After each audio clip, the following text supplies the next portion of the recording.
and just thrilled and absolutely thrilled to have Amarena Brady with us from Nebraska. You'll hear more about her later, a lot more.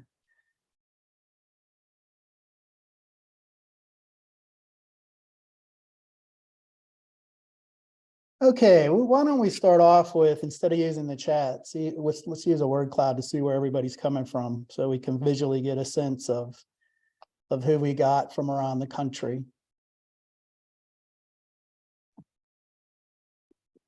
So to use our Slido, you're going to take either a picture of that QR code up there in the corner, or you can go to slido.com. Once you're there, you'd enter in the number 3747323. All right, it looks like people are finding it. We've got Georgia, Utah, Texas. Wonderful. Indiana, Colorado. Oh, Texas just got big. Amarena, a lot of your colleagues joining us today, it looks like. Thank you all for the support. I appreciate that. Texas is trying to be the biggest, though. Well, and Happy this to is see great... some Nevadans. Mm-hmm.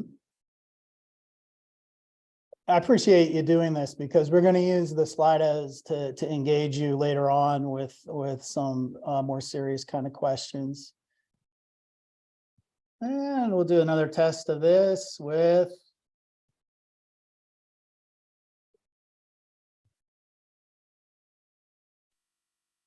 okay, so kind of the theme of what we're talking about today. What is your comfort level talking about juvenile justice data and performance measures?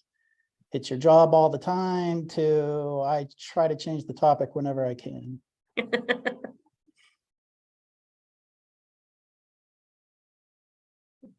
Okay, it's my job 5 days a week for 2/3 of the people so far, about a third saying as needed or as someone asks. A smaller proportion saying we have monthly meetings with the periodic meetings with data. Nobody's saying they want to change the topic. I know, I'm very happy about that.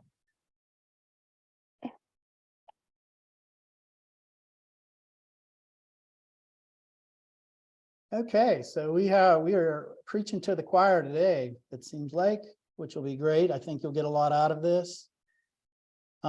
Before we start, just a word to our sponsor and some words from Jessica about the background to the project that's sponsoring this webinar. Yeah, so we are doing this webinar under our Enhanced Juvenile Justice Guidelines project, which is funded by the State Justice Institute. And the Enhanced Juvenile Justice Guidelines are a book and now a website that really just collects all of the best practices in juvenile justice case processing. And so there is sections that are about who should be attending every hearing that you have for young people. There's a section about timelines and what we sort of would want to look for good timelines for moving kids through the system. There's stuff about what to do about status offenses and how to really pick a good screening and assessment instrument. So it really is sort of a one-stop shop for all things juvenile justice. And so we're very excited to have you all joining us for this webinar. We feel like talking about data is such a fundamental part of doing good practice in juvenile justice. And so we encourage you all to, after this webinar, if you have questions, if you wanted to send an email to Hunter to get a little more clarification, to maybe think about how you can start to use the fundamental data measures website for your own purposes, I would encourage you to reach out for a little technical assistance under this project. All right, Hunter, let's dive right in. Okay, so what I'm hoping to cover with my part of the presentation, and then when I turn it over to Amarena is to introduce the fundamental measures for juvenile justice. They've been around for about 5 years. Some of you may have already heard about it, maybe brand new. We've been applying it in several states and urban jurisdictions and medium-sized rural jurisdictions across the country. I'm going to demo a 3D data capacity assessment, just give you a little kind of a pretty meaty preview of what it's like to do the 3D data capacity self-assessment process that came as a package with the fundamental measures. Describe some of the impacts we're having with it in real life laboratories in the juvenile justice system. And then most importantly, the successes we've had in Lancaster County, and then even more broadly in Nebraska in the last few years. So why is it so difficult? Sharing data throughout the juvenile justice system, from arrest all the way from youth reentry and transition into successful adult lives. Well, we all have different goals and metrics, different requirements, different standards, different definitions, different procedures in the juvenile justice system when it's cast that broadly, and the fundamental measures were cast that broadly, not fundamental court measures, probation, no, everything. We speak different languages, have different acronym dictionaries.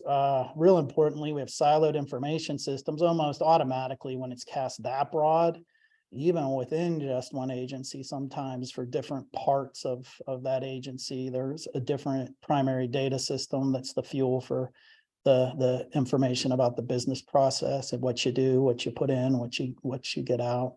Sometimes there's little incentive to do so, to pick up the lance, the proverbial lance. We're always looking for data champions. That's mission one when we're doing a demonstration with this, even with the framework that we have and the tools we have. Limited understanding of each other's capabilities and skills. A lot of times we find coming in from the outside is we shake things up and we discover that, there's a part that's not well understood that could be a key catalyst for helping with performance measurement. It's just being underutilized, and we help kind of change that for sure. And what happens? We have confused youth and families in the system. The system is more difficult to navigate, not as efficient, not like going to some in this information age, some of the services that might be better funded for information systems and what people expect in terms of your knowledge about them and their journey through the system. And delays in services, poor outcomes, and the inefficiency creates costs. So we, with the support from the Office of Juvenile Justice and Delinquency Prevention, set out to change this. Some of you that may be familiar with child welfare process in the juvenile courts realize that the federal government has gotten very prescriptive about information systems and unifying information and what should be measured in the child welfare system. None of that. It was the proverbial amount of spaghetti nationally with regard to who data systems and then measures, unifying measures. So the goal was to try to change that, to bring some uniformity, at least some goalposts to try to kick through, and then stimulate local data use, the actual use and analysis of the data.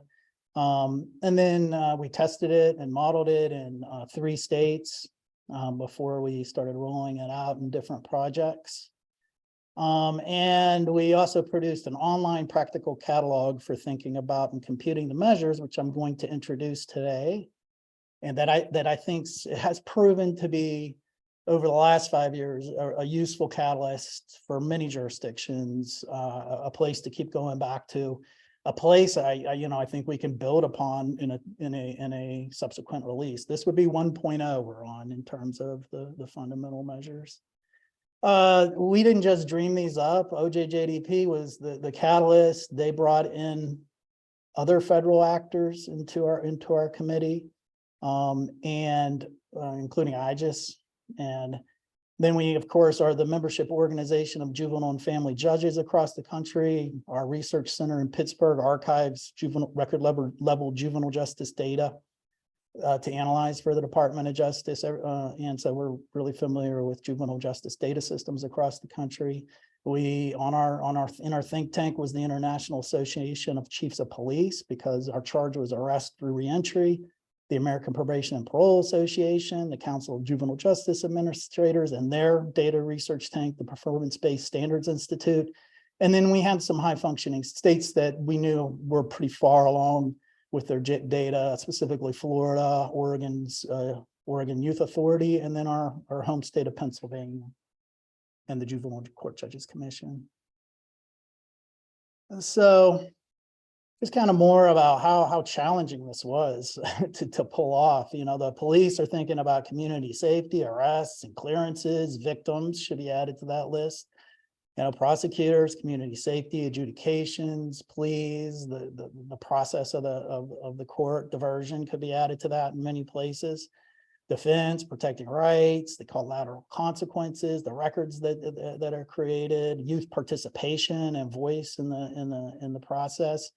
Detention, the security, safety, the daily business process that's very detailed about managing behavior in a secure setting and keeping people safe. The courts, you know, timeliness, due process, what are we moving, how quickly we're moving that, where do we have outliers, rules of evidence, probation and due process, service of process. Probation, community safety, accountability of youth, service referral.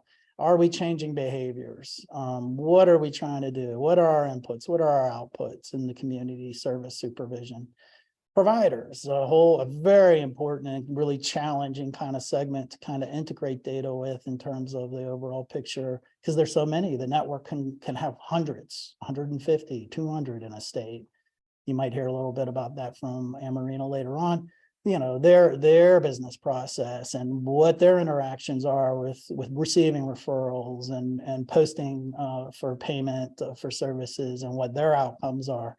And then your residential programs, your secure juvenile corrections, safe, often state agency run, safety, programming, rehabilitation, and reentry into the community. What brings us together, you know, we're all trying to do this efficiently. We all care about community safety, about positive youth outcomes, youth well-being, just the overall effectiveness. Everybody wants to do a good job and victim restoration. So I'm going to start the magic about, I feel, about the fundamental measures for juvenile justice are that they're organized in 10 domains, but those domains are turned in as questions that every juvenile justice system can answer. And what makes it special is it's easy to communicate. It's easy to communicate with almost anybody about why this is important, why we should care about the investments. And there are real resource investments that have to occur to travel along this continuum of data capacity and performance measure. So the first four are the ones that previous efforts that I was a part of at times to do this usually kind of really just focused on. How many youth are we involved with in various stages of the system? What are their key characteristics in a lot of detail? How do youth become system involved? Often surprisingly overlooked in data systems at times sometimes. And how do they move through the system? So what are our inputs? What are the characteristics? And what are our process kind of outputs? The second level is more challenging. It's a higher tier and in terms of being able to have the data systems and the data items you need to be able to put up the measures that we propose in each of these areas. There are also the areas that could have more, could be expanded. I view these really as kind of a good starting place, but hopefully with enough embrasure of this, we might build even further upon them. So I'm going to run through these and then ask Amarena a question. Is the system fair? How do you change while in the system? Does the system meet the needs of youth, their families, and the community? What are the experience of youth in the system? How much it costs? And what are the long-term measures of success? So I'd like Amarena to reflect a little bit about where they may have had some experience with this higher tier of questions. Yes, thank you, Hunter. I'll focus on number 6. How do you change while in the system? Since that's that's really our ultimate goal in probation, is reducing the chance that they would come back through the system, having them be more fully developed as they leave our system. And so there's a couple ways that we look at tracking this. And later during the presentation, when I'm talking about the data that we used in our project, I'll highlight a couple areas. But specifically for this, one of the areas we do track is we do cognitive skill groups with youth. So those cognitive behavioral skill training or change practices individually and with youth, and we track if they completed the group successfully. We also have, like most systems have case plans, we call our success plans, and they also have skill development on the success plan themselves, and we track those as they move through their skill development that is identified with the youth and the probation officer individually. So we can see how they're acquiring skill while they're within our system. So that's a positive change for youth, as well as our risk, need, and responsivity assessment. We do those every 6 months minimally. And we also focus on how we can use those to drive early release from probation. That's the one thing you'll hear about a little bit later. So as youth are reducing their risk, that tells us that they're changing, they're less likely to come back to us. Then how do we use that to put that information to county attorneys, public defenders, and judiciary to gain their confidence to allow youth to get off probation early? So that's just one example of how we might use this fundamental measure to say, here's how we track our youth in our system, to see the changes they've made and gain that confidence from other system partners for youth to be celebrated for their success. Thank you, Amarena.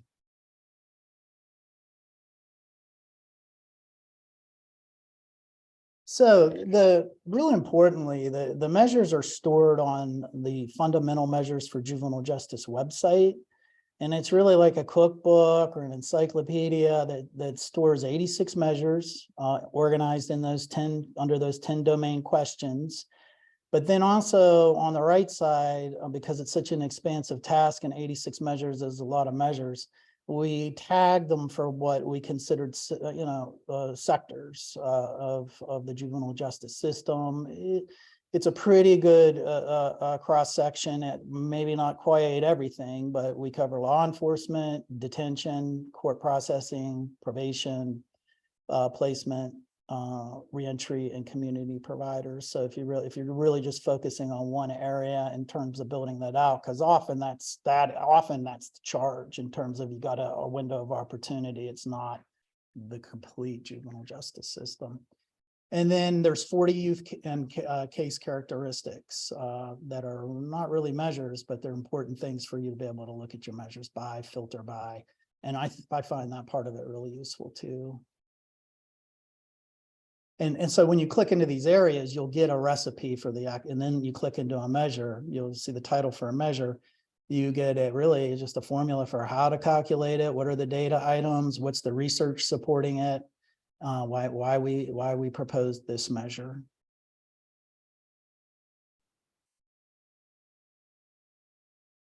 So I'm shifting gears out of the fundamental measures for juvenile justice into, well, how do we figure out where we are and what we need? And so as a part of the project that developed the fundamental measures, we also developed a 3D data capacity assessment. It's 3D because we divided it into three kind of foundational components: infrastructure, data use and dissemination, and then indicators of juvenile justice system involvement. And we're gonna go into it in a little bit of depth and maybe lure you into taking it. So the 3D sweet spot. This is not the Borg cube, so don't be alarmed. But it's our theory model for this in terms of how we build it and how we tried to frame it all in a manageable way. So infrastructure, basic physical and organizational structures needed for operation. It's not just the data system, as we'll see in just a minute. Data use and dissemination, a part that's often really under-resourced, underutilized, but always appreciated. So it's really important. It's kind of your base, your foundation.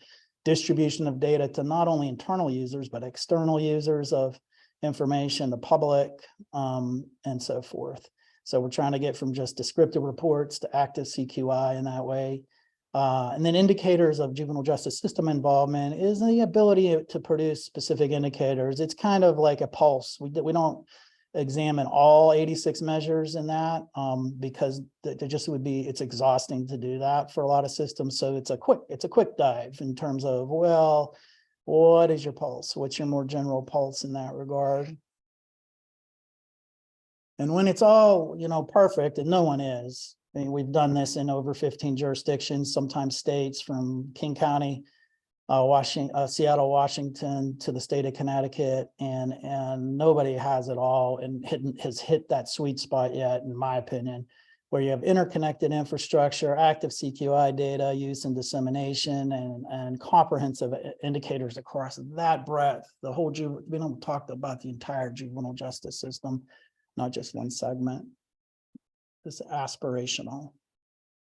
So, if you're curious and can't wait, and also these slides will be distributed after the webinar, there's the QR codes to pop one of those open if you want to be browsing through on your other monitor, or however you want to do that. I wanted to get that to you soon. There's separate links, and then there's also just standard hyperlinks in our resources at the end. So we're going to dive into data infrastructure a little bit. So infrastructure, we felt, and our team, the project team that I introduced earlier, felt like it's just not the data system, it's the leadership and what the vision and the sense of purpose for the use of data is to and ultimate goals, and tied right to that, the vision and how it's articulated in strategic plans that guide the goals, and then what benchmarks will be set.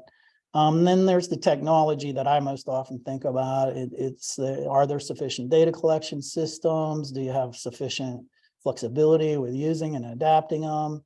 Are you able to extract data? Are you able to turn it into analyzable data? Do you have data warehouses that help you merge information? Do you have unique identifiers that help to link across agency data systems? And so you can work together to fuel continuous quality improvement in juvenile justice. Do you have skills and training? Oh, wow. Yeah, this one is sometimes really, really hard to resource. Are staff trained to collect, use, and understand data? Is it part of your orientation and process for new employees in a substantive way? Are there quick user guides that are distributed when a new feature is brought on? And then really important, not only just using the primary data system, but how to use it to make better decisions. So we're going to give you a taste of the infrastructure questions. Not only do we have kind of those focus areas, we also think about the layers that we have with this regard to, there's overall system level questions in the module, the data capacity module, but also some other ones I'll be introducing. So when you take the data capacity assessment, it's not your typical Likert scale. It's Likert scales that give kind of concrete examples for what might be no capacity all the way to optimal. So, how would you describe your attitudes towards data and research across your state's juvenile justice system? And then the agency level is, what is the research capacity of your agency for juvenile justice information? There are really no positions. We do it as extra pieces of our job when we have to optimal. We have a specific research department and unit dedicated to analyzing juvenile justice data. And then person level, kind of the line level, if you want to think about it that way. Do you and your coworkers understand what data exists regarding the agency's performance or where to find it? We do not completely understand it, kind of at the low end or where it's available. It's like a legend. And then optimal too. We understand what exists, where to find it, and we use it on a regular basis. Easier said than done. So we'll do another Slido here, and you can actually take one of the questions from the assessment. The infrastructure module. Do you and your coworkers understand what data exists regarding the agency's performance and where to find it?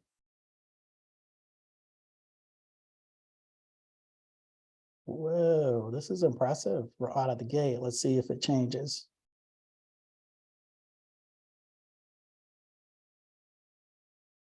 when I do this in states and jurisdictions, there's a lot of I don't knows, unsures, and when we do a survey. So this is good. This is good.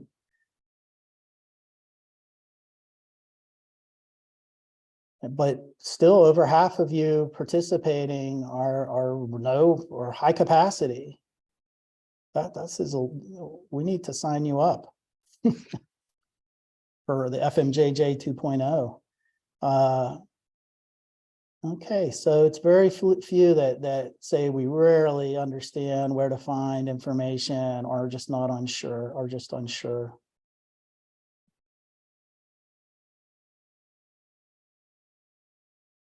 So just to wrap things up on infrastructure, we have some optimal examples, collaboration across agencies, agency data sharing. There's a shared database that allows for data sharing among agencies, and we routinely access data warehouse information with at least one agency. So you're merging data at the data warehouse level.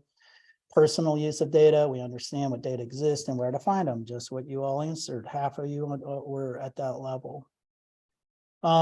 So next, I'll introduce the data use and dissemination aspect of the module for the data capacity assessment.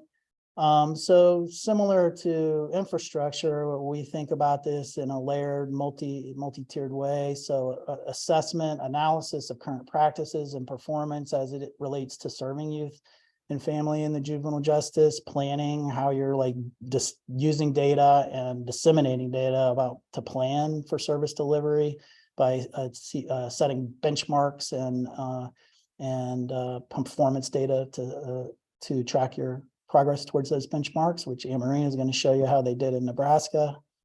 Monitoring, reassessing practice and performance based on agreed upon benchmarks, implementing improvements, and beginning the process of assessment again. So that continuous quality improvement cycle, action research, whatever it's called, different things.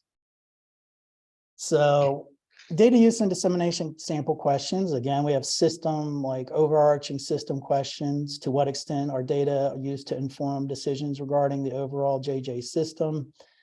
Well, decisions are made in a void of data and are based on discussions and anecdotes. That would be at the low end. Kind of in the middle, sometimes decisions are made using data. For example, if funding requires it. To optimal, data are key components in these decisions and are readily available to decision makers. In our agency level, does your agency make reports available to stakeholders and the public, regardless of whether the information shows positive or negative results? So how transparent are you able to be with information and secure with information in terms of all of us trying to achieve those same shared goals? We do not currently make any reports available to stakeholders and the public. I've been to quite a few places that it's that way, even though they have good, strong information. In the middle somewhere, positive information is publicly reported and negative information is shared with partners for problem solving. So we can keep making progress to optimal. We're putting it out all in various ways. Some of it is positive achievements, other highlights resource deficits, things that we need to improve and that we need not a public support to improve. And then person level, do you and your coworkers receive reports on overall agency performance? So what kind of internal information are you receiving as an employee? Yeah, we don't really receive reports on agency-wide performance. I don't even know. Or on up to, once a year, we have a meaningful annual report on overall agency performance and to optimal. You really have access to dashboards on overall performance, or at least some outputs and inputs and outputs, regular reoffense measurement reports would be another example. So we're going to do another Slido to see where our audience falls. Do you and your coworkers receive reports on overall agency performance?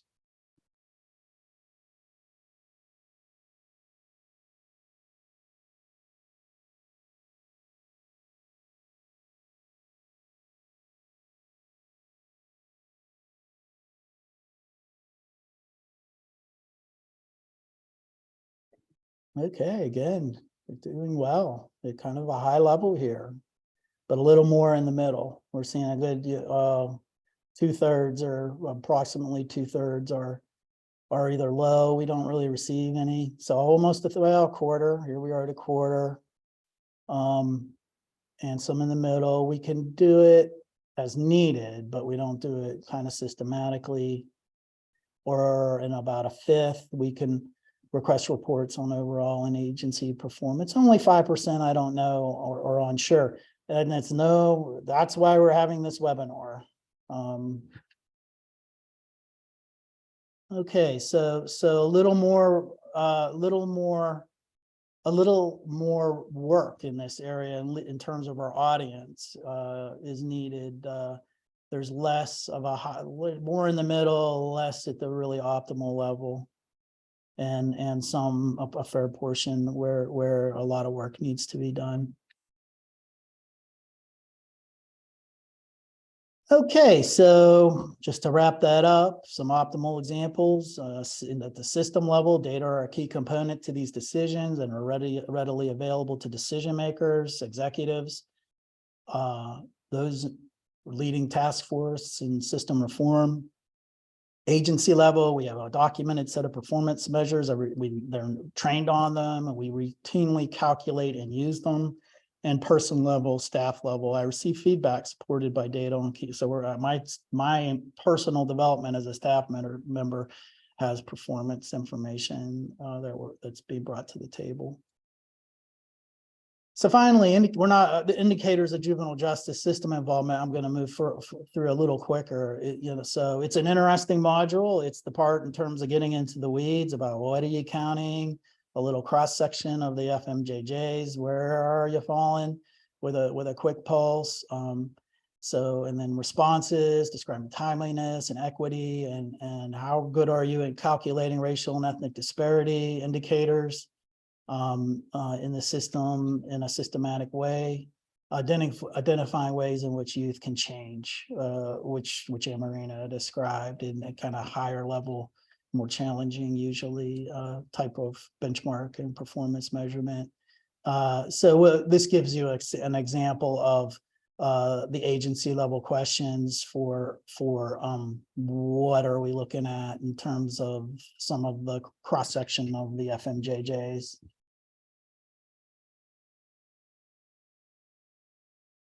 And to wrap up, the specific indicators, high optimal levels would be, we're like,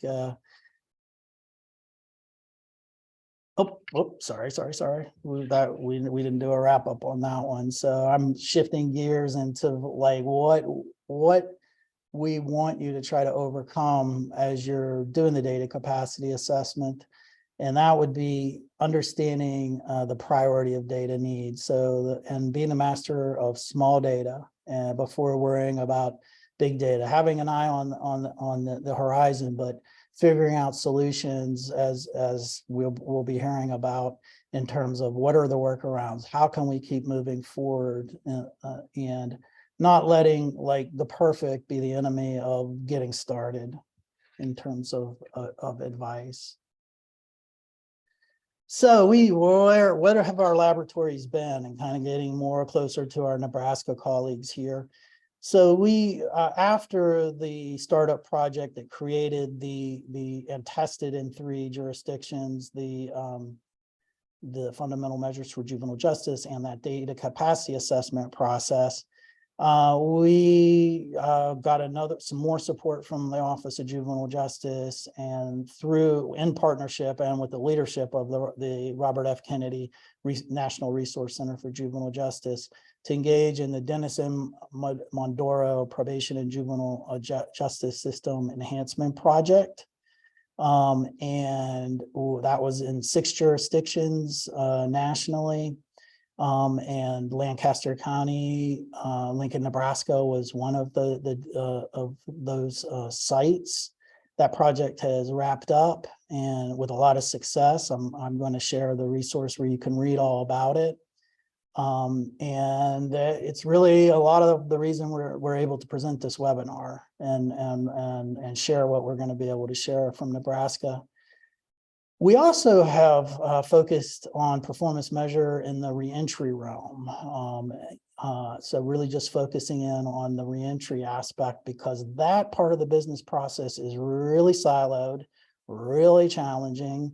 Whose job is it? Who has the data system? Who's putting the data in for young people returning from the community and from all kinds of different placements, RTFs and QRTs and secure juvenile corrections, public facilities, and for how long. It's just a really challenging aspect of that juvenile justice process. So we exclusively focused on that in a demonstration project that was another OJJDP project that integrated the data capacity aspect of this to start building out what those measures would be, and also bringing in a lot of survey and youth and family experience model survey data, qualitative data and matching it with the FMJJ, which are mostly administrative data or almost are entirely administrative data focused. So really interesting project. Some briefs are about to be released on the conclusion of that project with 4 demonstration jurisdictions, 2 states and 2 urban jurisdictions. And it's going to have, there's going to be a solicitation for a phase 2 this summer and fall, where will be the Performance-Based Standards Institute, which leads it, and with us in a partnership role. We'll be recruiting new sites, a new round of sites to demonstrate measures based on the learnings of the first cohort. So if this interests you, there's an opportunity coming up to have intensive technical assistance focused on the reentry area of this process. And here's the innovation brief link where you can read about Amarina's success in 3J, Lancaster County, but also King County, Washington State, Seattle, Greene County, Missouri, Dutchess County, New York, and more.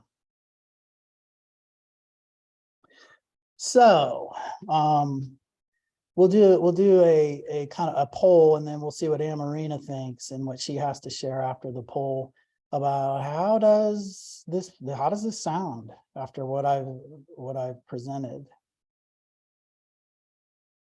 and is it really, it was designed to be self-administered, and some jurisdictions have done that with some success, but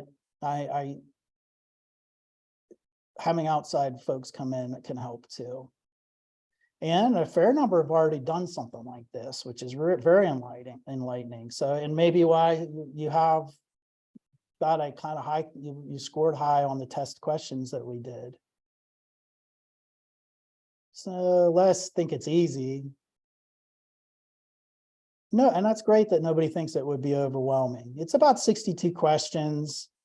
I've spent 5 hours in Zooms going through like the results when we've done it in a survey format with a data team. I've gone through about 5 to debrief on the 62 questions as a team. It's taken about 5 hours of Zoom to really be thorough. Okay, excellent. And then I'd like to turn it over to Amarena for her reflections, having gone through this not only in Lancaster County, but statewide in Nebraska. Thank you, Hunter. Yes, so the first time that I participated in a data capacity system assessment, it was in Lancaster County, which is one of our probation jurisdictions in Nebraska. We are a state system, but we have 12 districts that have juvenile probation throughout the state. And so Lancaster County is the second largest juvenile district in the state.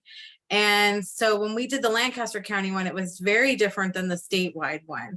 And I'll tell you, initially, as a project manager, overseeing coordination, communication with Hunter and his team, at the time that was Terry Deal, they came on site. I organized 2 days worth of meetings for people to meet with Terry. That provided kind of a checklist to help me understand who needs to be at these meetings, how long they need to last.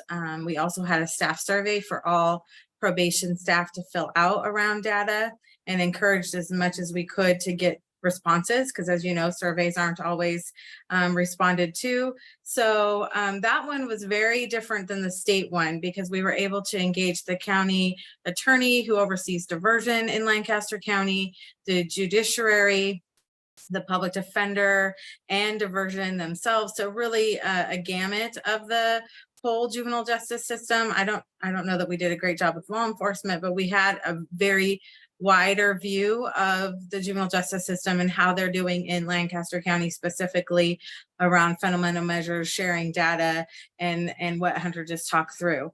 On the statewide, we really focused internally about how are we able to report, track, and use the fundamental measures in our outcome data, in our data reports, in everything that we do. So most of the meetings were very internal with data teams, different levels of administrative staff, as well as different levels of staff within the field, and a staff survey. And I'll go into that a little bit more later on too.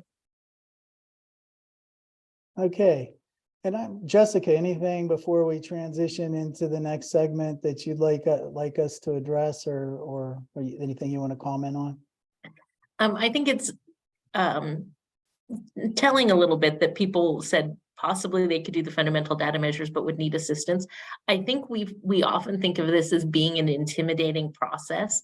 And partly why I like hearing from you, Amarena, is because you took this thing that could feel intimidating and you really were able to work through it and figure out how to do it successfully, while doing it within Lancaster County with a lot of different players at the table, and then really taking those things that you learned, those lessons learned, and going to this statewide place. And so to me, it's such a testament to how this really is doable. And we were talking before the webinar started that part of the reason it was doable is because there really is a person that's in charge of this. And when I think about using data and looking at it, it makes much more sense if you have somebody whose job this is to do this work and help everybody else in the system understand it. And so as much as you can carve this out as a position, I think you're going to be better off. So let's hear more. Thank you so much. So I'm going to turn over to the Nebraska story now. All right, thank you, Hunter. I know he's mentioned my name. I'm Amarena Brady. My official title is a juvenile justice reform specialist, and I work for the Administrative Office of the Courts and Probation in Nebraska. We are under the judicial branch, and as I said before, we're a statewide system that has 12 districts. They all operate with a chief probation officer. So they kind of have their own administration, leadership team, and then that they also work with us within the administrative office. So that's a nice quick way of kind of setting up how Nebraska functions in the probation system. If you go to the next slide, Hunter.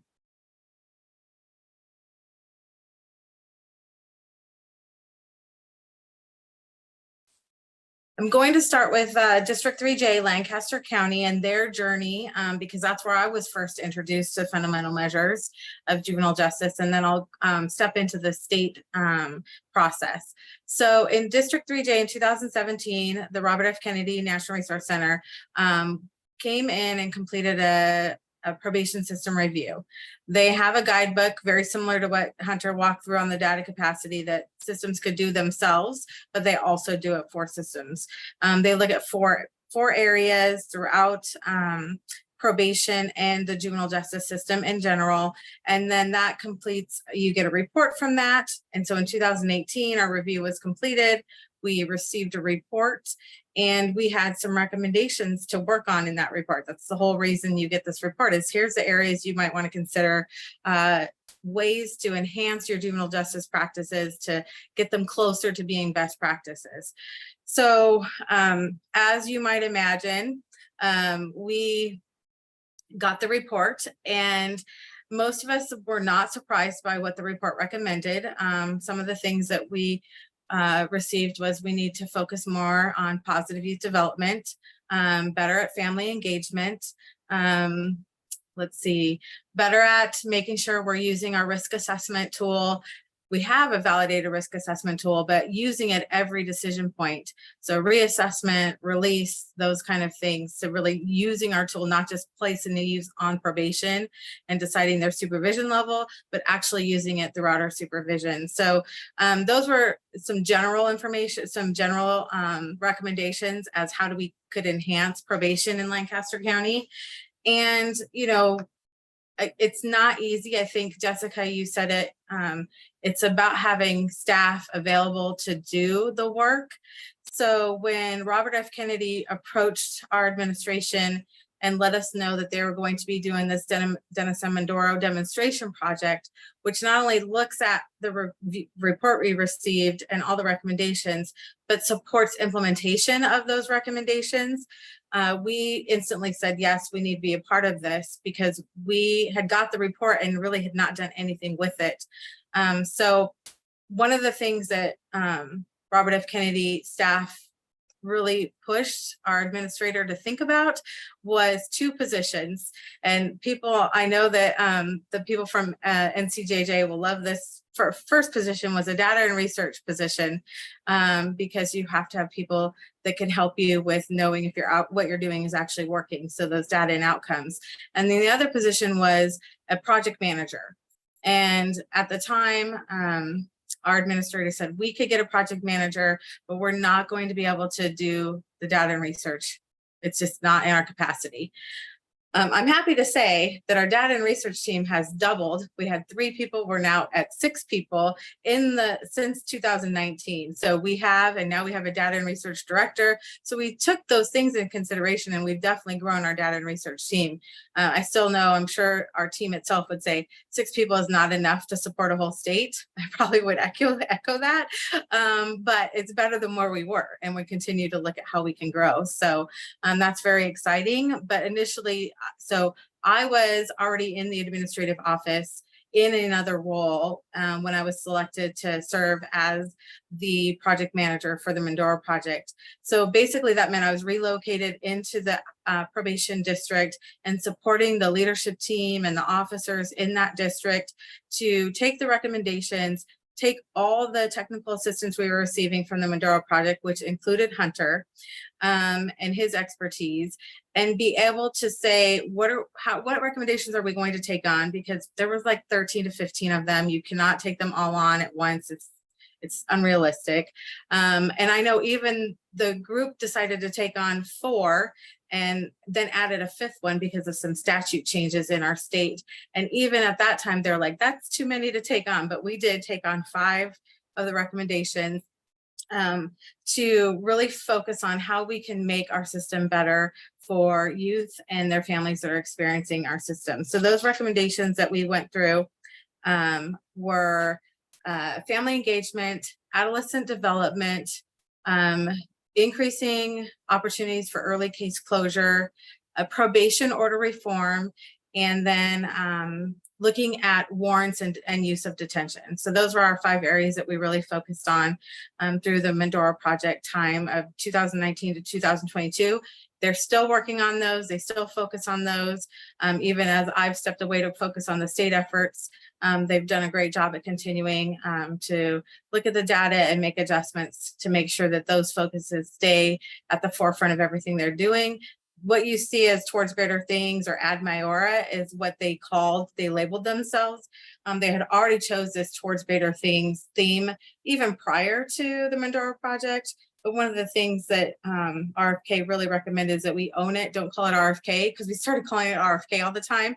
And they're like, own it, make it yours. So the team decided, we already have this mantra of Towards Greater Things. Let's make this our Towards Greater Things. So they have this throughout their offices when youth come in. They have it on brochures that they give to youth. So it's very much a culture of their district, which I really truly love. So do you want to go to the next slide, Hunter? One more back, I think. There should be another one. Oh, maybe not. Okay, that's fine.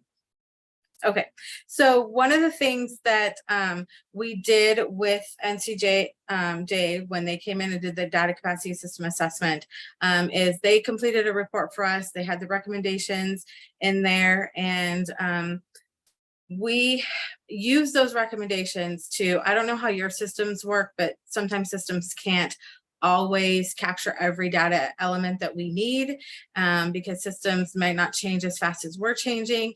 And so we will, we had several people that had their own spreadsheets, or I think Hunter calls them ancillary data, the fancy words for spreadsheets.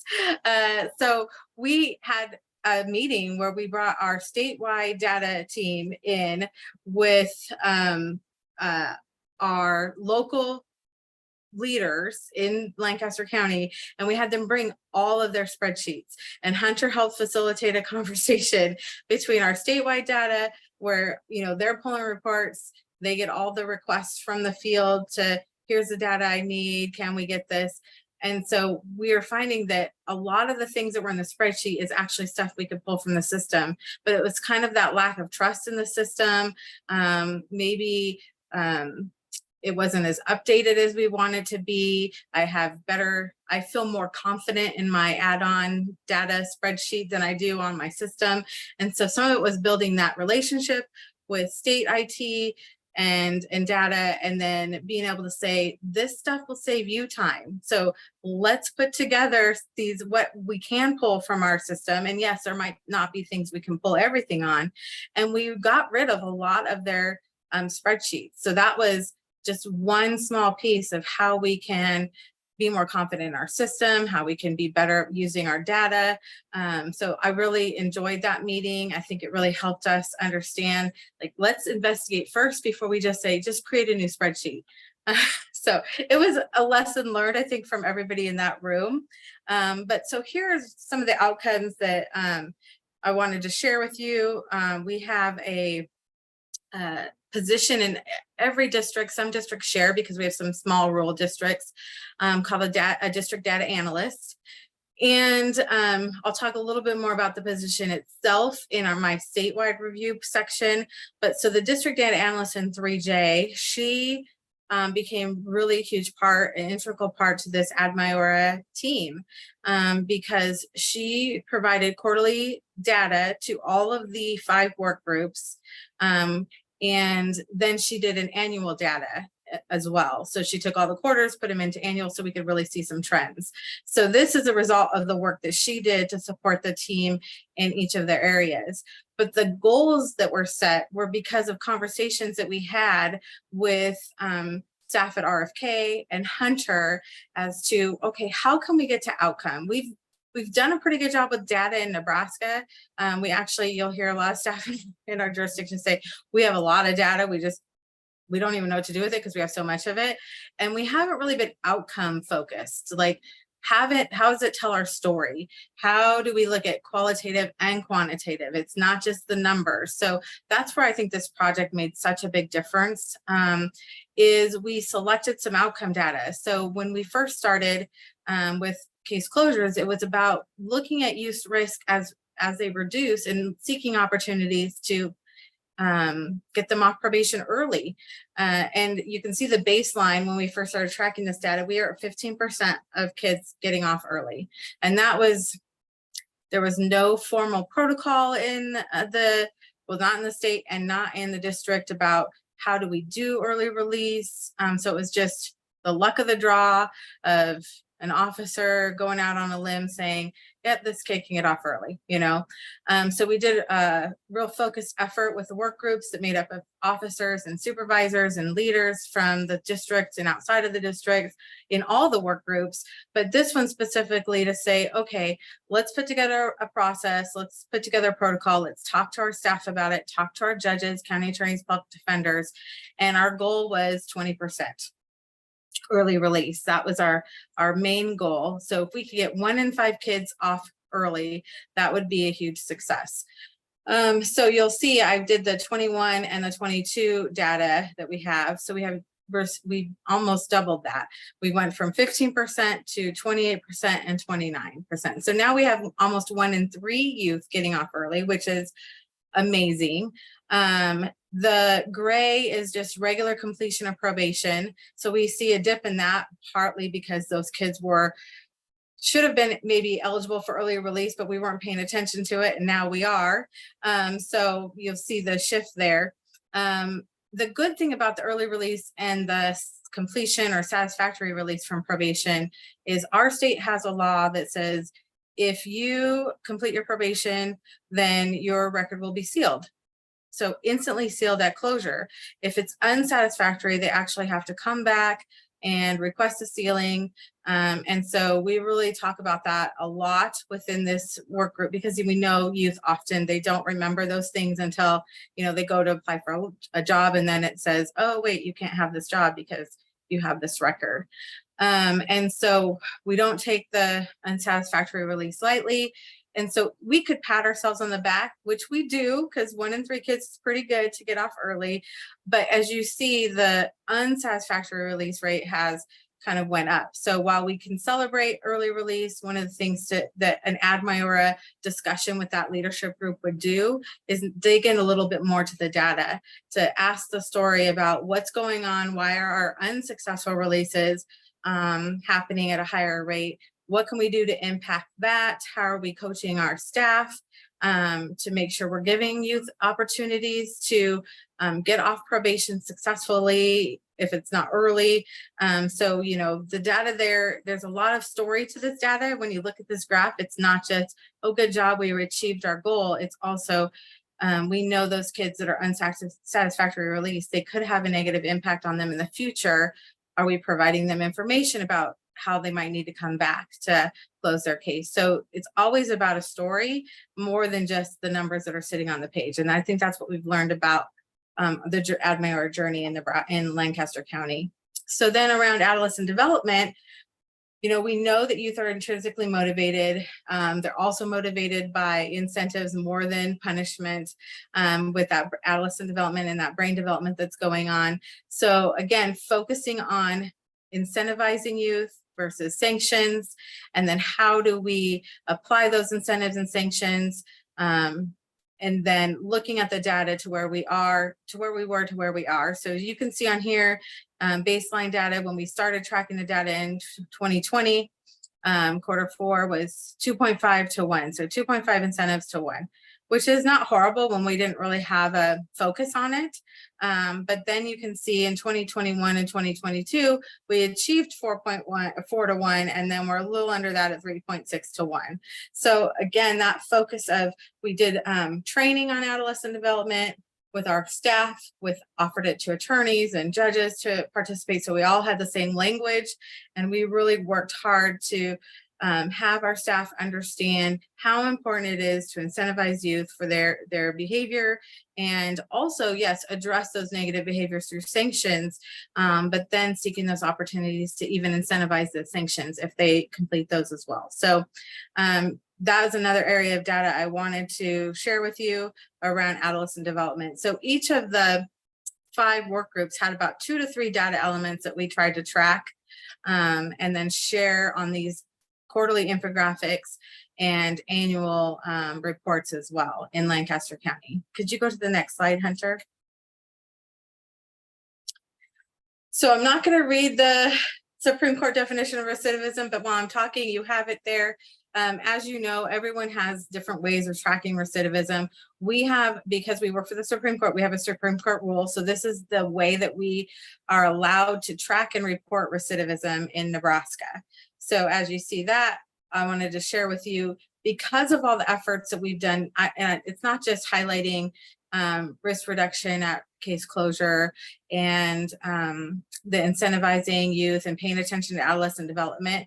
It's how we went around engaging families. If I had more time, I could talk about all the work groups and all the amazing work that they did to really see how they all interplay with each other.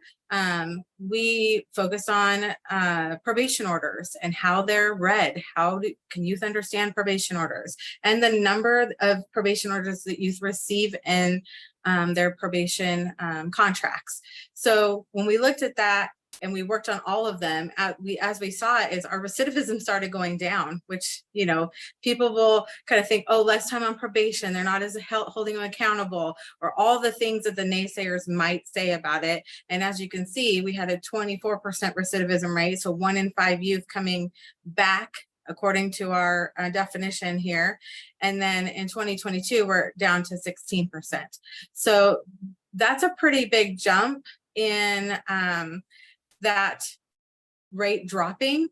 And one of the things that I loved the story so much. So we had meetings with the county attorney, judiciary, probation, and public defender at least quarterly. They'd come together, we would talk about all the Amarena things that were happening. They'd meet with the technical assistants. The county attorney one time had challenged probation about this early release and really had said, well, your officers are feeling the pressure from leadership to let kids off early. How do we know they're letting the right kids off? How do we know that these kids aren't going to go out and commit more crimes and the community is going to be safe or less safe? And so not only on the recidivism side that you're looking at, but what we did is we took a year's worth of youth that were released early and hand track them to see if they received even a moving violation, if they received a misdemeanor or a felony. And every quarter we went in and we tracked all these youth that were released early for that year and brought that data to the team. And we said, here's what we have. And what we found was the most things that did happen were youth were getting moving violations, which adults get that too. And that doesn't necessarily make our community less safe.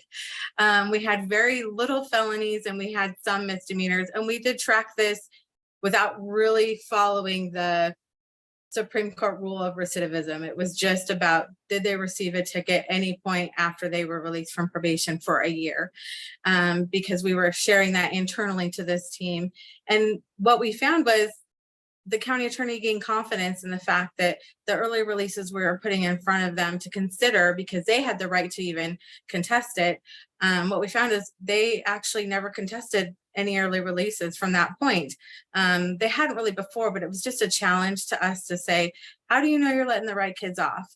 And that's okay. That's what a good, healthy conversation would have when you have different points of views about accountability, community safety, you know. And so, but it's being able to have those at that table, those difficult conversations, use the data to help you tell your story, and ask them, well, what do you need? What would help you feel confident in this? So that's kind of the conversations that we had, which helped us really gain that confidence of all our system partners too. So next question, or next page, slide, sorry. Okay, so now I'm going to jump into the state, and we, you know, like acronyms like everyone else. So we call it JASON. So I'm just Juvenile Justice System Enhancement Nebraska. So you'll hear me call it JASON. This is where we shift from what happened in Lancaster County, and then we had an opportunity to apply for some funding through the Office of Juvenile Justice Delinquency and Prevention and their system enhancement grants. And we put the same team together to do a statewide review and then support implementation. And so Hunter was also a part of that as well. Go ahead and go to the next slide, Hunter. Again, my focus shifted from Lancaster County project management because that grant was ending. We worked to build up I'd call it a part-time project manager, because she was also a supervisor in the district. So she supervised officers, but then she took my role over to really ensure that this AdMayor effort didn't go for naught. Once you stop focusing on stuff, sometimes things can kind of drift. And so to keep that emphasis and that focus on it. And then I shifted to the statewide journey where we applied for the grant and we received the grant. And then in 2021 and 2022, we had a statewide probation system review conducted, and then Hunter completed the statewide data capacity system assessment with one of his partners at NCJJ as well. We received the report in December, and then it went in front of our Supreme Court for their their thoughts on it and how they wanted us to proceed with distribution. So we put a distribution plan in front of them. We are currently working on scheduling and getting our first town hall meeting coming up here with some judiciary for them to be able to provide feedback to Hunter and to John of RFK around the reports themselves, the recommendations, and then we actually have it posted right now for public comment period as well. So then once the public comment period and all the town halls are done, which will be in August of 2023, the information and the feedback goes back to the Supreme Court, and then they will decide on the endorsement of the recommendations from there. Since we are working for the Supreme Court, we obviously have to run our report through them. They had to also approve us to apply for the grant. So it's just a part of the process, but we're really excited to start the work, because after this is when we get the technical assistance to support us on implementing some prioritized recommendations from those two reports. So it's a journey, but it's definitely a good one. And it was way different than what I experienced in the local Lancaster County versus a statewide. It definitely helped me in my role to have the local smaller system assessment and implementation. And now as we go to system wide, it definitely helped me get into a better space to be able to manage the ins and outs of a statewide review. So next slide. So some of the examples of what we'll probably use our technical assistance with, and what we've actually been using some of them for already, is implementing new behavioral health screening tools that will include screening for substance use, trauma, and behavioral health. We have screening tools. They are not evidence-based, so we're looking at getting rid of and replacing with, and we're working with Dr. Cruz from the National Youth Screening and Assessment Partners on that, and then becoming an implementation science informed and practicing system and organization. I will tell you, and I know Hunter and I have had several conversations about this, that implementation science and that part of the Mandora project was key to system change. And it was something that I wish I had heard about several years earlier in my career. It would have saved so much headache, because there's actually a science to implementing. And if you follow it, you will have fidelity and outcomes at a higher rate than if you just, like people will say, train and pray. So implementation science is one of those things that if you can get your hands on some information on that, I would definitely encourage you to do it. It has changed my point of view of how systems can work to impact youth and families for positive outcomes. So definitely a huge fan of that. And then the other thing was, we have a detailed analysis that we actually publish every year, every fiscal year. And I know Hunter is a fan of our detailed analysis. He has often pulled it out in meetings with other jurisdictions and said, here's an example of what you might want to think about doing. So one way that we are shifting our focus even this year and then on to next year is to being able to document our efforts in the detailed analysis of specific fundamental measures that we are reporting on. And then we're looking at the next fiscal year detailed analysis, how we can increase reporting to the fundamental measures and documenting them as well. So if you can go to the next slide, Hunter. These are two covers of our most recent detailed analysis. I put the, I know you're all going to get this PowerPoint, so you'll have the link as well. But this is the link you will be able to find. I think we had detailed analysis from 2016, so they've obviously evolved over time. And then this next coming up one will even be more improved, because we will be talking about fundamental measures, and then we'll have some specifically identified. And then the following year, it's to increase that and remove some that are not fundamental measures that we're reporting. I mean, there's no way we do the whole detailed analysis with all the fundamental measures. That would be way too long, but it does really, I was really happy to see we already were reporting several of the fundamental measures in the detailed analysis, but there's definitely some we should be adding and considering, and that will be seen in 2023 fiscal year. So I'd love for you guys to visit that. It's there on public for anyone to access, and you can get an idea of maybe what your system could do, or maybe your system's already doing it and you could take some things from there too. Next slide. I know we're getting on time here. Okay, so we have the data capacity system recommendations for the state, but we have not necessarily, I'd say, officially prioritized them and worked on them yet, because we're still waiting for the public comment period and the Supreme Court review of the public comments. But to share these with you, one of the things we had a huge, so part of the review process is we send a survey out to field staff, officers, leadership, and I know Hunter has said we've gotten the most responses. I think our response rate was like 72% of everyone that we sent out responded. Again, I think that goes to the fact that this is my sole job.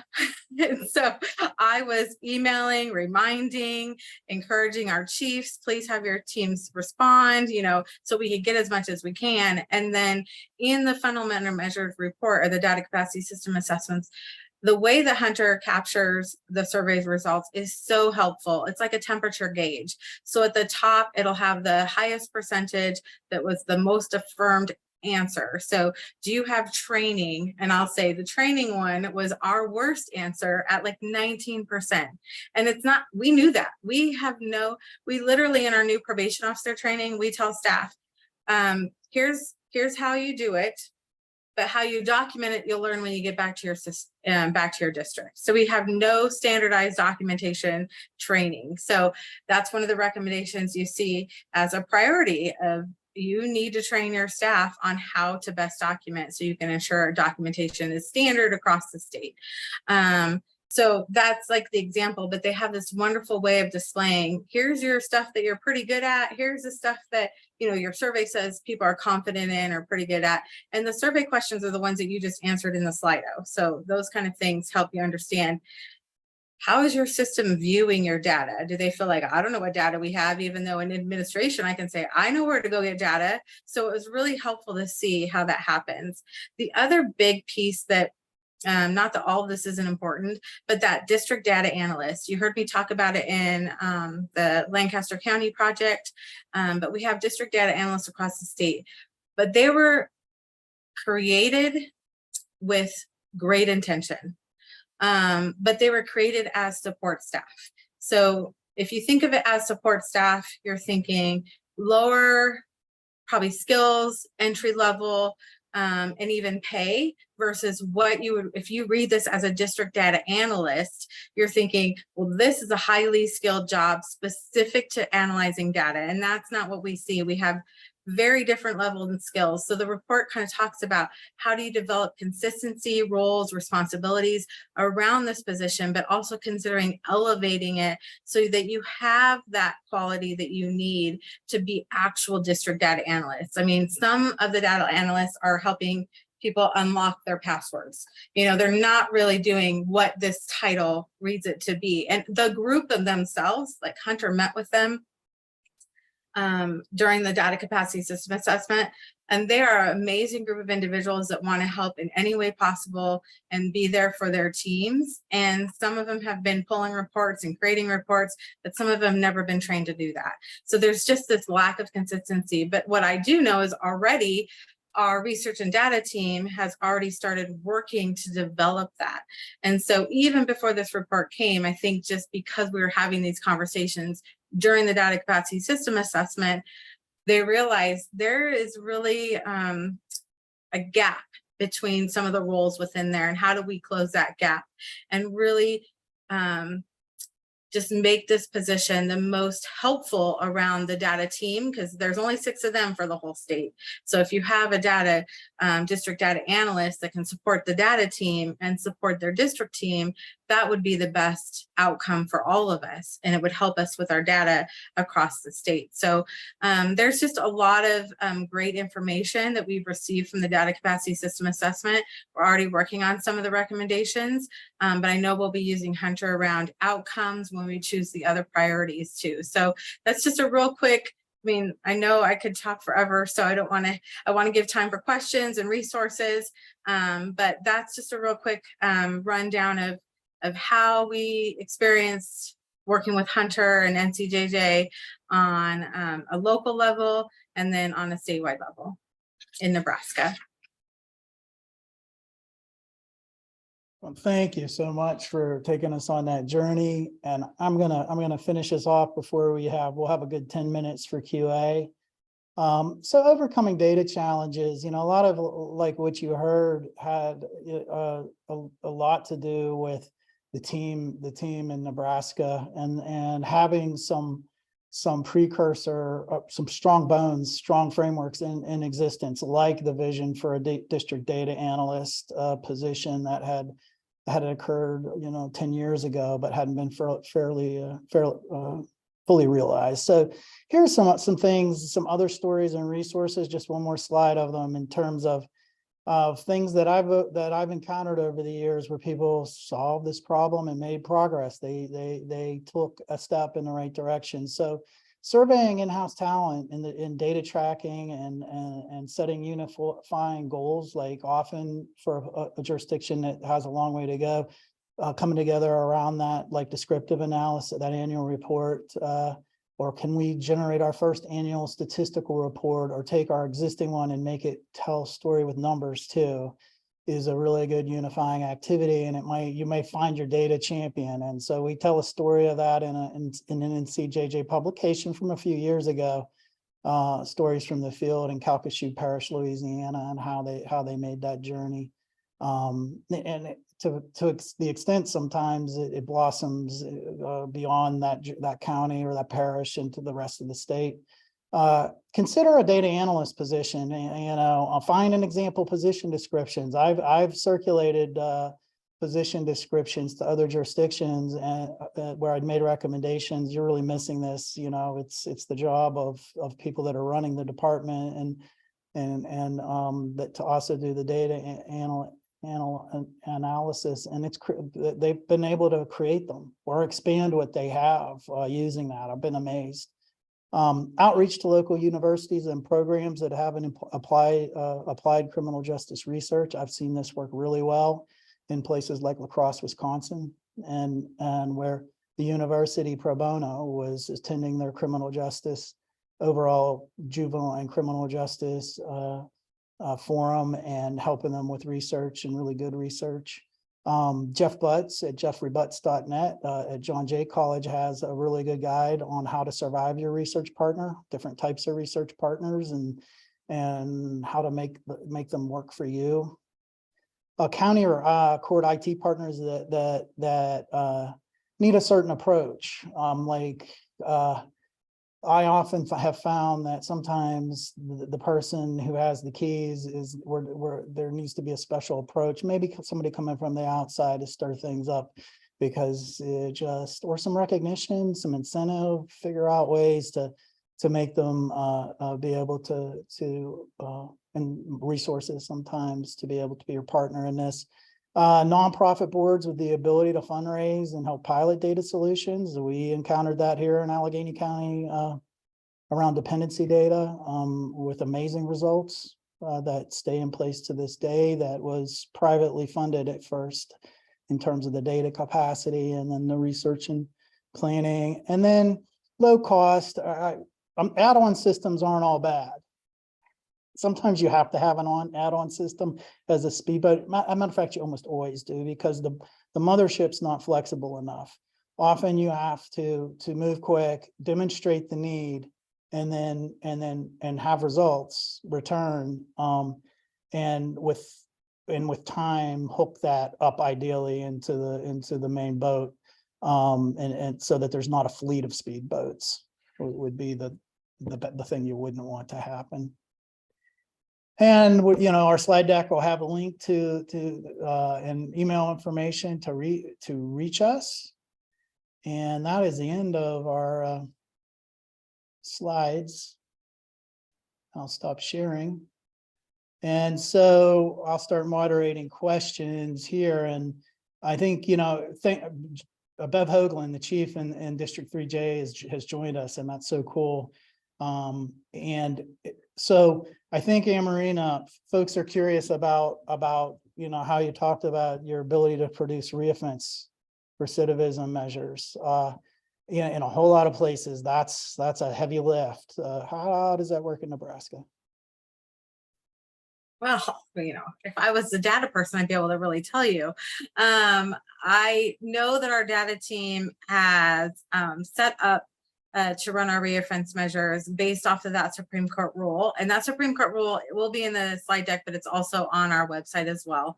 And so we actually, even though we work for the courts, we actually have two different systems. That's one of the recommendations, is how do we come to bring those systems more closely together so they speak to each other. That's what Hunter recommended in his data capacity system assessment. He met with some of our courtside data system is called Justice.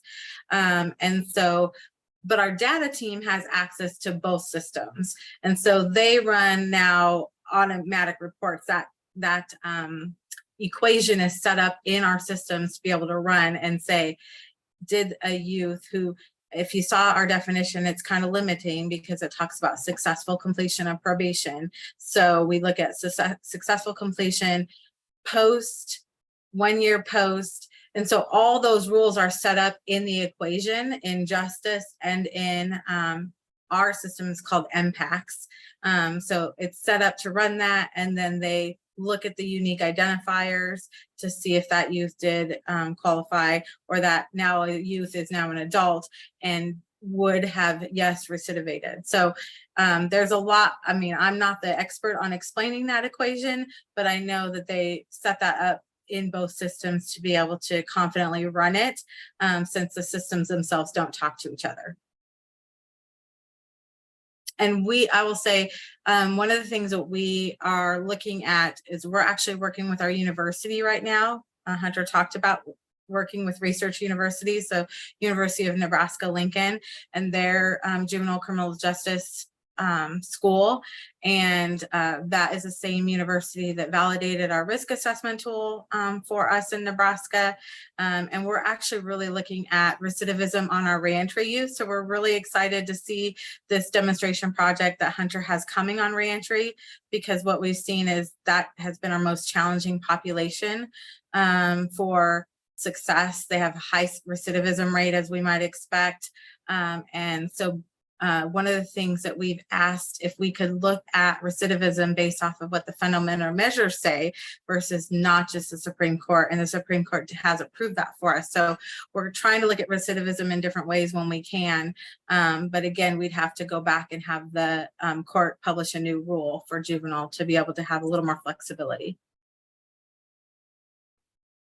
Thank you. Mm-hmm. Do we have any other questions? We've got 5 minutes left. You can put them in the chat.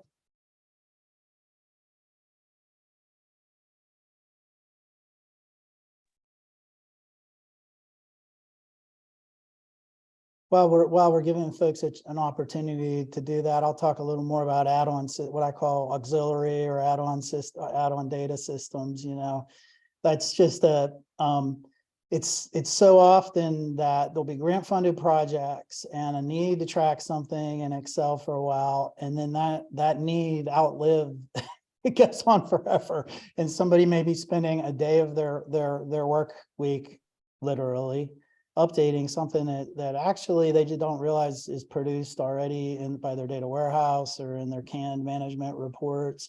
They get orphaned. Those speedboats get orphaned, and they're just like circling around for years, literally. I can share an example of that, Hunter. So with probation order reform, one of the things we wanted to track was, are we reducing the number of condition a youth is receiving?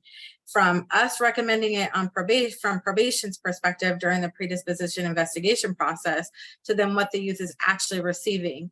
And we really don't have a good way of tracking that. So it was hand tracked. We would put in on a spreadsheet how many unconditional youth received that we were recommending versus how many they've actually received on their order. And if we had the marriage of justice, we would have one of those elements, because we would have the probation order being able to filter into our system. And that would tell us how many conditions, because that's where the conditions from the court go into as justice. So it's one of those things where we could build this in, but it's one district, I would call it piloting it, because we haven't done anything statewide on probation order reform yet, I say, because part of this project is probably going to focus on that too. But so you can't, a statewide system, you can't build individually for the districts. Mm-hmm. So you have this one district that's tracking this one data point to see, is what we're trying to do. Are we achieving it? Is our youth getting less conditions? Which we are seeing that, which is great.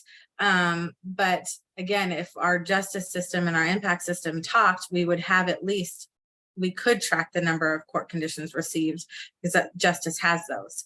So it's like you're talking about, is sometimes you have to use those add-on systems, but the hope is eventually you could build them into your actual data system, so you're not hand tracking it forever. And then sometimes you don't need to hand track it anymore, and people just keep doing it, and no one's even asking for the data. That's what I saw in 3J. It's like, I'm doing this, but no one asked me for it. And I'm like, oh my gosh, that's not good. So we have one more question that came in, and we have about 2 minutes left. So I'm going to ask you to give like a 1-minute synopsis of sort of how you're defining family engagement, and what that looks like for you. So family engagement, 1 minute. So we went from creating a youth and family bill of rights, family and youth brochures that are sent at the point of petition to juvenile court, understanding they're going to have juvenile court interaction, and really just kind of letting them know that probation could be something that happens for their youth, and this is what you could expect. The family and youth bill of rights are in that, to then creating colloquies or scripts at key points of time when youth have interactions with probation. So at adjudication, having that conversation. So no matter who the officer is engaging with that youth and family, the youth and family receive equal information. It's not about my style as an officer and I might forget to talk about this. It's about, what does that youth and family need to know? What's going to happen in this section of probation? And then from there, we lend into youth and family engagement surveys at key points in time as well, because we wanted to see, we didn't want to wait till the end and then they just talk about probation. We wanted to see, how did their predisposition investigation process go for them? Did they feel like they were informed? Did they feel valued? And so we have, from the brochure, youth bill of rights, they kind of all build on each other. And we're really hoping that all of them speak to how we're doing this. And then while we were developing those surveys, I know this is not a minute, so I'm sorry, how we were developing those surveys is we were calling families that were currently on probation and asking them, what do you think about this? Would this have been helpful if we would have had this for you when your child was first placed on probation? So just a variety of ways of how we can look at family engagement. Well, that feels to me like we've got another webinar to do together, because I want to hear more about every single one of those things. I want to thank everybody for participating today. I hope you found this as fascinating as I did.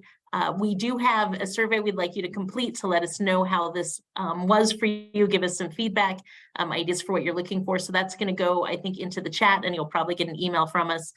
You're going to get also an email with the PowerPoints and any additional information we want to send to you. You'll also get contact information so you can ask questions. And so really, again, appreciate that you were able to participate today. And thank you very much to our presenters. Wonderful, wonderful information. All right, everybody, have a great rest of your day. Bye-bye.